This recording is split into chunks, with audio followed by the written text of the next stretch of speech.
Yo, what's up, guys? This is Manny from Lost in a Memory, and today I wanted to grab the camera and shoot a quick vlog. I know I don't vlog too often on this channel, but today is a special day, and not the good kind of special, in my opinion. Today marks the 1 year anniversary since Chester Bennington from Linkin Park sadly passed away. If you guys have seen my channel in the past, I am a huge Linkin Park fan. I make covers of most of my covers are of their music, and today I actually put out a video for "In the End" to mark the anniversary of his passing, and not so much in a in a somber way and let's get sad and keep mourning, but more of like let's celebrate the music that Chester Bennington has left behind for us. So with that said, I felt like I want to talk a little bit more about Linkin Park and why I do so many covers of them, why they mean so much to me. I actually let's go back. This is gonna be like kind of a quick story time, and definitely in the comments below, I want to hear what your Linkin Park experiences have been. I know a lot of you guys have met the guys from Linkin Park. I've gone to concerts, all that good stuff. I definitely want to know about it, so let me know. But let me start out, and I actually wrote a couple of notes right here on my phone, just to kind of like know where to start. And the first time I heard a Linkin Park song, I'll give you a little bit of background. This was like the mid 2000s, like 2004, 5, 6, whatever. And I was kind of a sheltered kid, like raised around the church. So rock and roll music was bad, according to the people from that church. A little spoiler alert: rock and roll is not bad; it's good. But anyways, one day I didn't have internet. I didn't have internet back then, and I had the Nintendo Wii, and I actually used that to get in onto my neighbor's Wi-Fi. And this was 2006. I was looking up Dragon Ball Z videos. Hold on, let me turn off this fan real quick. It's making a lot of noise, though. I feel like I'm gonna have to turn it back on. But anyways, I was a kid, freshman in high school, I think. Yeah. I was looking up Dragon Ball Z videos, and then all of a sudden I saw an AMV, I think they're called, where people put music along to footage of anime. So it was like a Dragon Ball Z, and then it was the song "Forgotten" by Linkin Park. When I first heard that, I was blown away. I was like, what? Like, it was a song, it was a rock song, but there was rapping on it. So I had never heard anything like that. Never ever heard it. And I thought it was the weirdest and coolest thing ever. And yeah, that's it. Then, fast forward, I'd say about a little less than a year. We were in computer, this was in high school, freshman year. We were in a computer class. I forgot which class exactly, but I had this friend named Adam. And he would come in. He was like that rocker kid. Everybody in the class was a bit nerdy, I'd say. And there was this rocker kid who had this little MP3 player. And he would plug it into the computer, and he would just start jamming out to Led Zeppelin and Quiet Riot. And then one day I heard him playing the song "Crawling" by Linkin Park. I was like, whoa, like what? I was blown away by Chester's. I didn't know who he was. The singer's just power in his vocals. The thing about his vocals is like he has like more than one voice. When he sings, you can hear a note, but then you can hear like a gravelly undertones in the voice. So I was just like, whoa. And I didn't know anything about music. I really didn't. I was like, I was just a kid. Like, what the hell is that? Fast forward like a month or two, he's like, hey, dude, I'm selling this MP3 player. I didn't have a job. I didn't have money. And no way was I going to be allowed to buy an MP3 player full of rock music. So I asked my mom to let me borrow $15. I think it was 15 or 25, somewhere around there. And I bought the MP3 player from him. I'm like, hey, dude, he's like, do you want me to erase the stuff on it? I'm like, you can erase whatever you want, but leave that one record with the screaming dude and the rapping guy, which was Hybrid Theory, which is actually the record I have right there hanging on the wall, courtesy of my friend who gave me that for my birthday last year. So thank you, Miguel. But anyways, yeah, so I'm all, I was jamming out to Hybrid Theory, and I thought I want to hear more of these guys, but no internet at home. At this point, we had moved away from the house where I was borrowing the Wi-Fi from on the Nintendo Wii, and I didn't have internet, so I would have to walk 3 blocks down to my local library. What I would do is I would get on Wikipedia and I would research like who are these guys, Linkin Park, and I would just read all of their history up to that point. This was like 2007 at this point, so Minutes Midnight had just come out. Um, and what I would do is at the public library, I found like, I don't know how I did it, but I found, and back then it was easier to pirate music. Now you got streaming services, but back then it was either you bought each song, you bought the CDs, or you pirated the music off shady websites on the internet.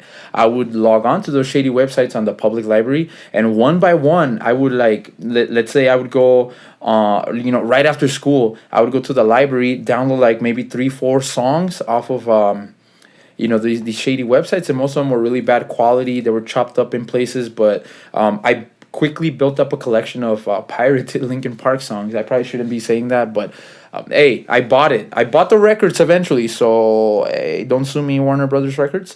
Point being is, I lived and breathed Linkin Park. Is I did expand, my music tastes.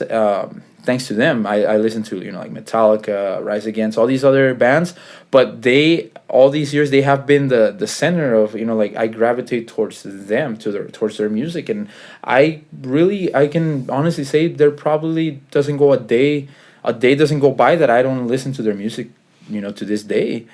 But yeah, that was like 2007-ish. Then 2008 came along, and at this point I was a hardcore Linkin Park fan, still pirating music. I had just gotten the internet, so the floodgates opened. I kept watching every single video they would put out, and they came to Albuquerque. This is where I live, Albuquerque, New Mexico, August 6th, 2008. I'll never forget that day, and the date.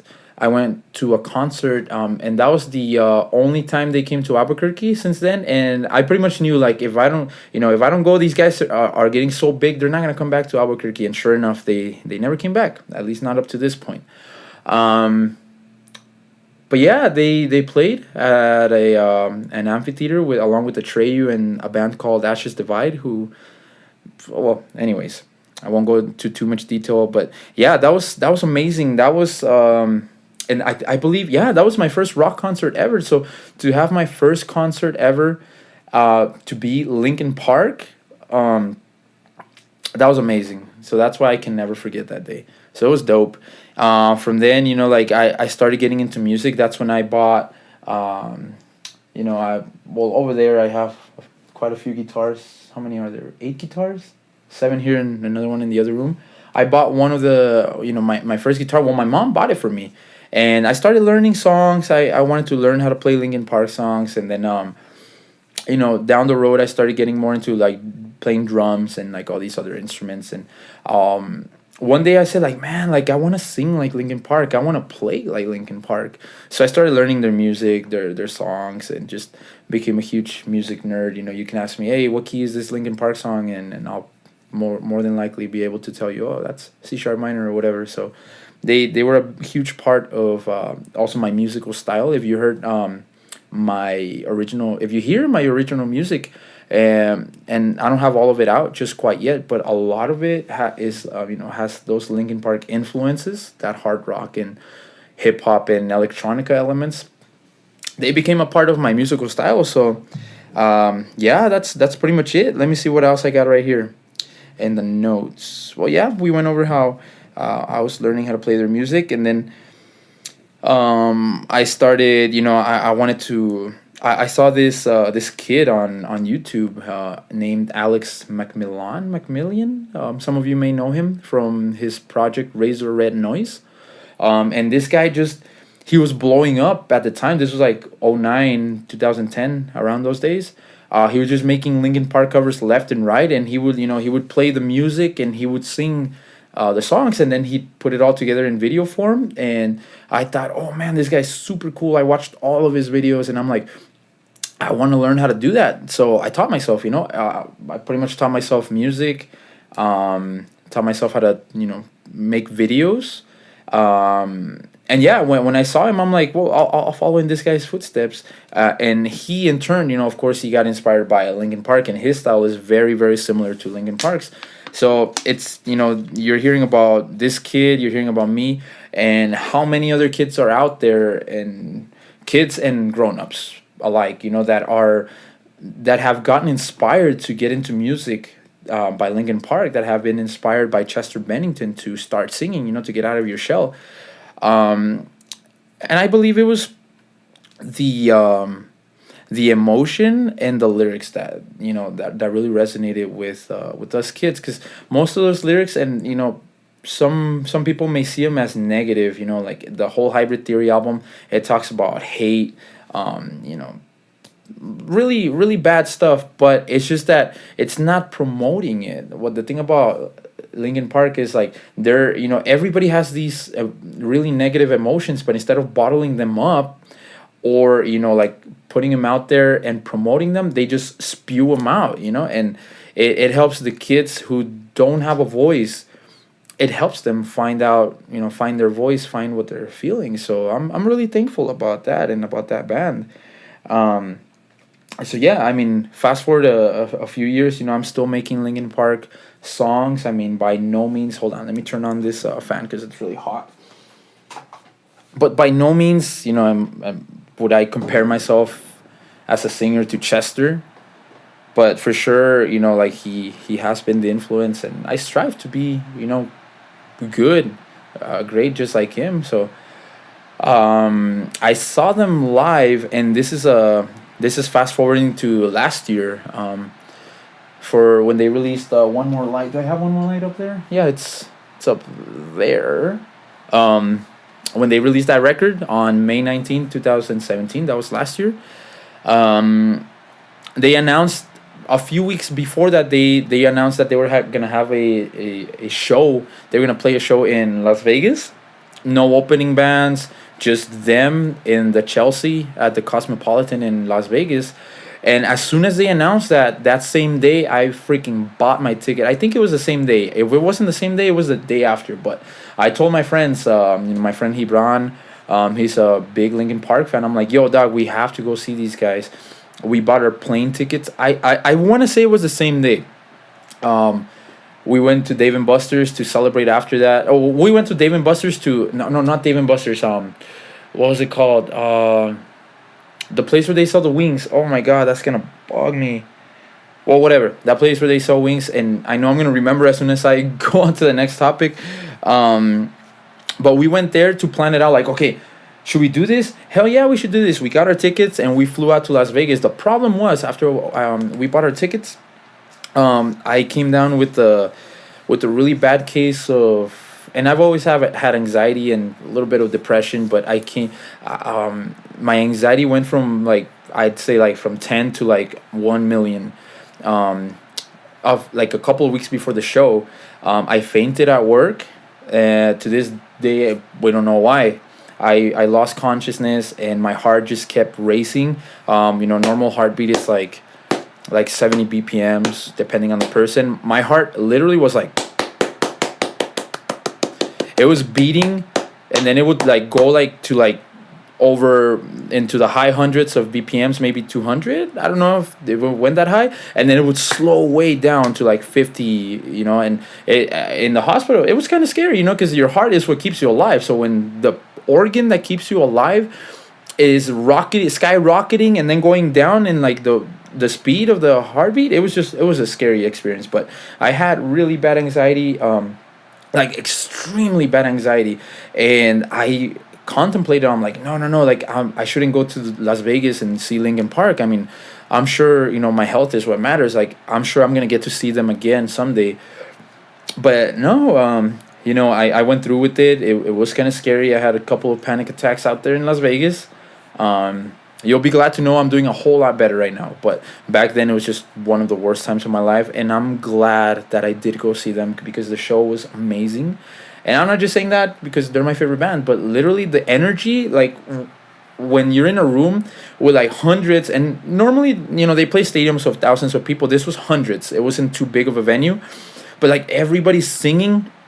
the music altogether, it just gives you the chills. Just talking about it just gets my skin all, you know, whatever you call it. It makes my hair stand. But yeah, it was amazing, and it's crazy because even Chester at that show in Las Vegas, he even acknowledged it because we were on the, I believe, the second or third floor of the place, and when people were jumping during the song "Faint," the floor was just, it felt wobbly, like you had no choice, you had to jump, because even if you just wanted to stand still, the floor was shaking. So it was like standing on one of those bouncy thingies, those bouncy houses. It was absolutely bonkers. He acknowledged, he's like, holy shit, everybody's like fucking bouncing up and down. And excuse my language, that's the last time I'll say a bad word on this video. But that's, that's how he would express himself. So yeah, I mean, and it was exactly 2 months and a day, after I saw them in concert, after they released One More Light, when he passed away. And well, I mean, I don't want to dwell too much on this part of, the story, but the day, and you know what, I just realized I was wearing this same exact thing a year ago. The day when Chester passed away. My friend Christian was gonna come over. We were gonna do a cover of a Mayday Parade song, and we did do the cover. But I got the news when I was getting ready, brushing my teeth and all that. I looked at my phone and I saw it, and I started having a really bad anxiety attack when I saw news that Linkin Park's frontman Chester has passed away. I won't go into the details because I don't think that matters right now. How, but I just started having a really bad anxiety attack, and then my friend Christian knocked on the door, and he came in, and I told him, dog, like, you gotta help me out, dude. I'm having a really bad anxiety attack. I'll tell you why in a second. And he's a huge Linkin Park fan too. I mean, he's got a tattoo of them. Now he's got a tattoo of them on his leg, the LP Soldier. But yeah, I had to lay on the couch and catch my breath and get my heartbeat on track. And he's like, "What's wrong?" I told him, like, "Dude, Chester passed away." And we had a moment. We sat in the backyard just talking about it. We came into the room. At this point, I was still in denial. Like, I knew what was up, but I didn't want to admit it. So we sang a cover of Linkin Park's "Leave Out All the Rest." This was live. Normally, when we do our videos, we record the track and then we do the video. Right there, we did do a live performance of "Leave Out All the Rest." I'll leave the links to all of the videos down below. And yeah, later that day, that's when it all hit me like a wave. I don't think I've cried for like a family member passing away, as messed up as this is gonna sound. And the reason for that is because grief works in different ways for different people, different situations. At this point, when he left, like, I was alone with my own thoughts, and I just lost it. I started freaking crying and all that. My uncle called me. He's like, "Hey, we'll come over, have some food right here." And I couldn't hold it. I was like a baby. Like, how babies whimper when they cry and they just can't hold it. That's how I was. It's just, like, when a huge part of, and I would say Linkin Park has defined me for the past 10 years, maybe 11 years actually. When something like that is just gone, and then you get to care about these people, and then you think, because Chester had a bunch of kids. He would joke a lot, like, "Oh, I have like a million kids," on videos, and he was just this happy-go-lucky guy who was always smiling and would bring people up. You start thinking not just about yourself, like, "Oh man, like my favorite singer is gone," but you start thinking as a person, like, this guy had a wife and her husband is now gone forever. This guy had kids. He has two little twin girls. They're really, really tiny. A young boy, I believe he's in his early teens, and an older kid. I don't know what else. What other kids he has, but I think about them. Like, what must they be going through? And you know what? My camera is about to stop recording, so there's gonna be a little break right now. Just bear with me. I'll be right back. All right, cool. I'm back. I mean, I never left. But anyways, yeah, that day, it was just really gut wrenching. Just really, like, the emotions were just. It was like, and Mike Shinoda, his Linkin Park's founder, Mike Shinoda, he explained it that the grief comes in waves, and yeah, that day was just nuts. I came back home, I locked myself in the room. um, I turned on the piano and I did another cover that day. I did a live cover of One More Light, because that song, it actually, it was about one of Chester and the Linkin Park guys. Somebody they work with. They wrote that song about a girl they used to work with, that passed away, I believe, due to cancer. Don't quote me on that. But the song was about, remembering a friend that, yeah, that passed away. And that song that day, July 20th, that song became, and not to say this song is no longer about her, but the song became about Chester Bennington. It's yeah, that's a song I sang that day. I sang it really, really badly, but it was really honest. It wasn't rehearsed to where, like, okay, let's do another take. I did a video, and like I said, I sang really badly on it. It was really honest, and I couldn't finish it. If you actually watch it during the final chorus, right after the bridge, I couldn't do it. Like, I just started breaking down, and I had to stop the video, and I didn't reshoot it. I just put that out there on YouTube. And that day I went on this, there's this app called Amino, um which it's kind of like a social media, or a social media, like a network of, you can choose to join networks of people who have similar interests to you. So on the Linkin Park Amino, a lot of people just were expressing their grief, and the crazy part was that they were expressing what they're going through, what their battles with depression and mental stuff. They started sharing about themselves, stuff that they've been holding in for many years. Like, this was a catalyst to let it all out.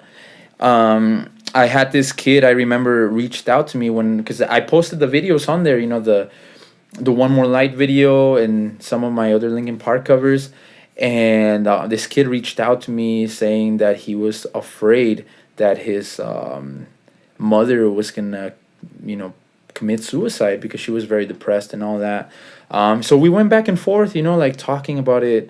I don't know the kid's real name. All I know is, their I don't even remember their username, and they stopped messaging me. So hopefully everything worked out, that his mom's okay. But, like, throughout the next few months, there was this rise in conversations about mental illness, not only from the Linkin Park community, but from everybody. Like, Chester's death impacted everybody, and it sucks. It really sucks that it had to take Chester Bennington passing away,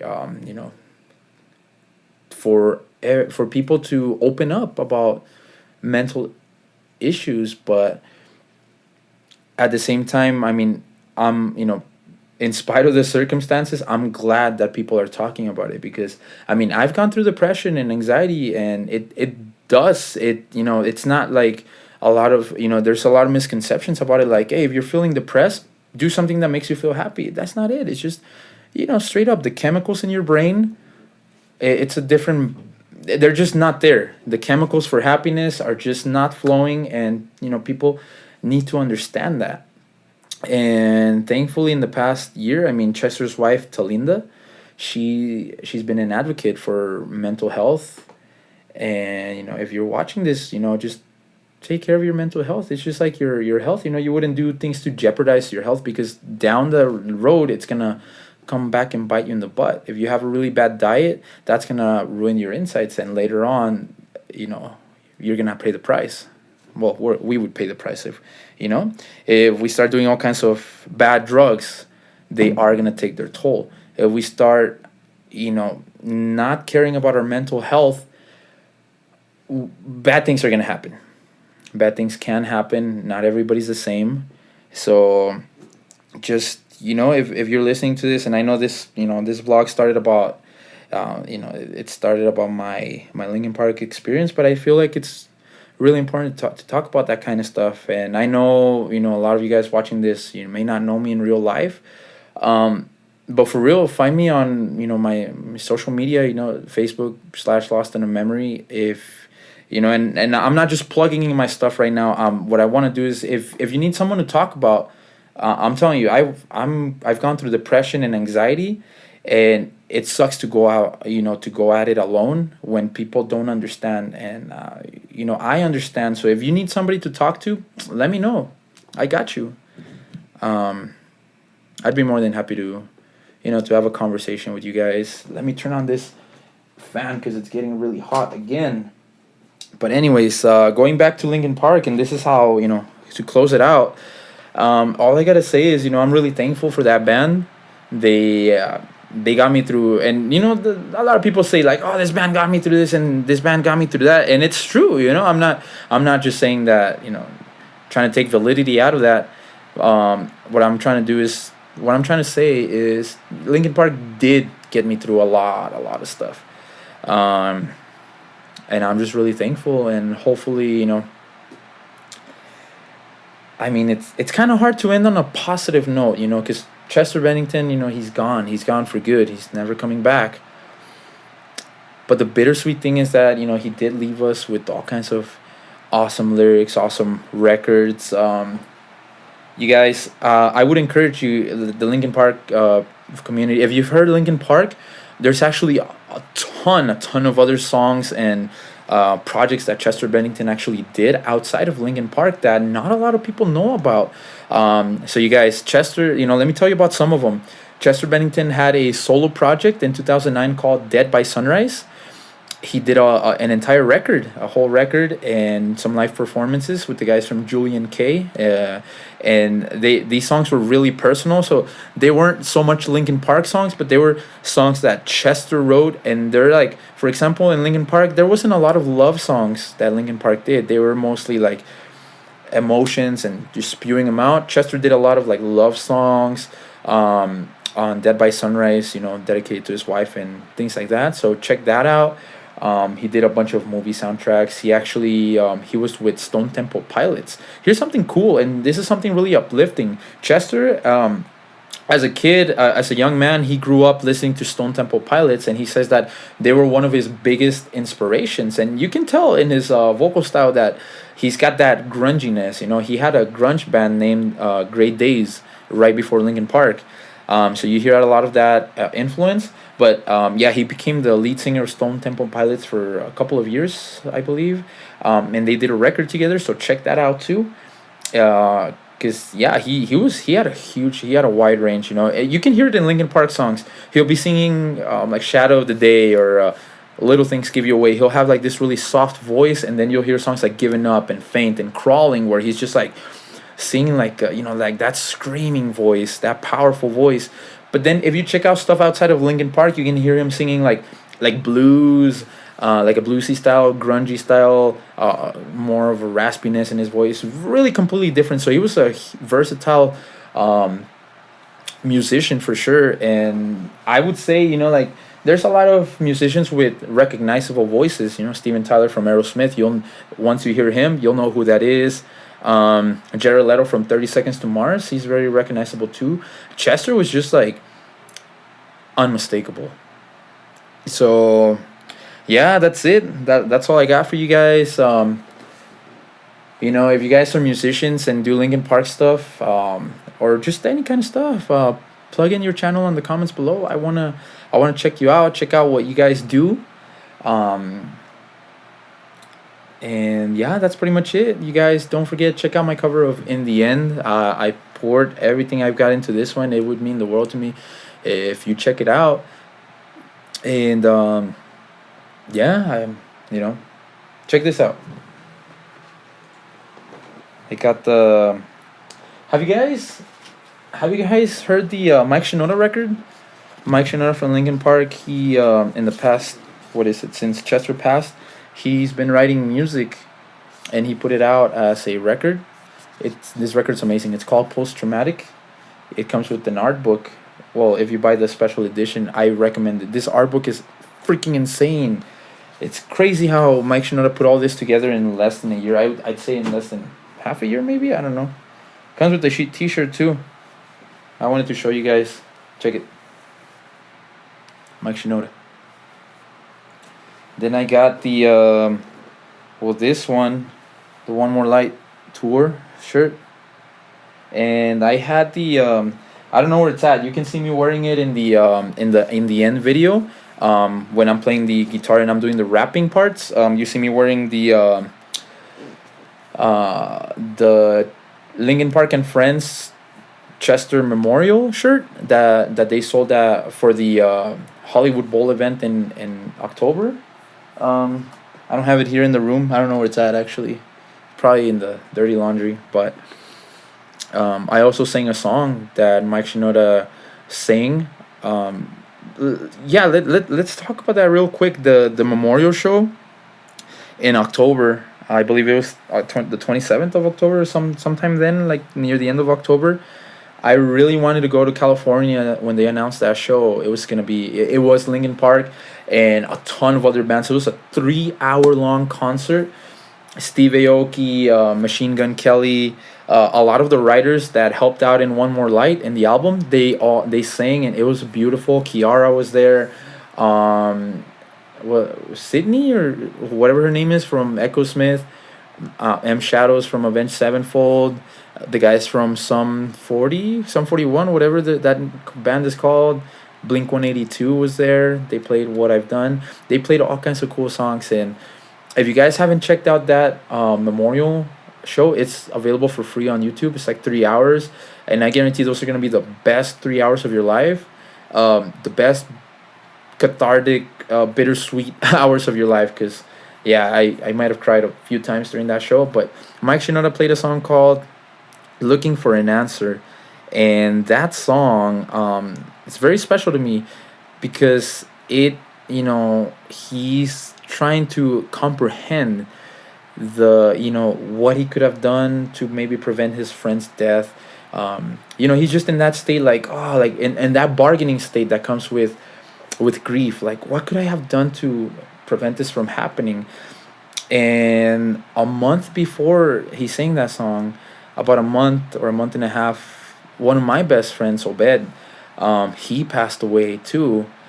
And at that point, I was, I had double grief, from Chester, and of course from one of my closest friends passing away. So that song, when Mike Shinoda, and of course, maybe in the future I'll talk about my friend, passing, maybe. But yeah, point is that song really resonated with me, because we all felt Chester's death, but he wasn't like a person that I would see every day, that I would interact with, that I would touch. Versus my friend who, I wouldn't see him every day because he lived in Phoenix and he had moved there a few years ago. But that song, it spoke to me like, oh man, like this is how I'm feeling. And as soon as the concert ended, I remember I went to grab some McDonald's, came back home, scarfed that down, and I learned it by ear. How do I play this song? And in less than 12 hours, I had a YouTube video of me singing that song on acoustic guitar.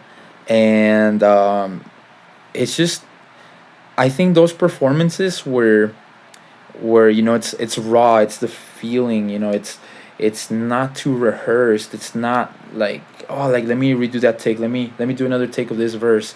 When I record music like that, it just like it feels so much more special, and every one of my videos is special, but that one, Looking for an Answer, that's one of them, like, that I can just go back to. I can just listen to that and not just, not to be like to toot my own horn, like, oh man, I sang really cool on this song, but like to remember, like, oh man, like this song really means a lot to me. Like I remember what I was feeling when I sang this song. It's not a song I wrote, but it might as well be because it said everything that I was feeling. So that's that. I should probably stop this vlog. I was gonna do it for like 15 minutes, and I believe we're at 30 minutes, 34. You guys, let me know in the comments below what your favorite Linkin Park memories were, how how their music shaped you guys. I've got a lot of cool new stuff coming soon to this channel, and I would appreciate it if you check out my backlog of videos. I got a ton of Linkin Park covers. In fact, I'm really curious. Let me see if I can pull up how many Linkin Park covers I've got on the channel.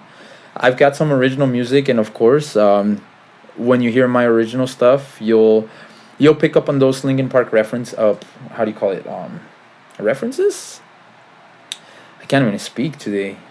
I'm I'm dying of heat over here. Heat stroke. I'm right now. I'm gonna go work on my car for a little bit.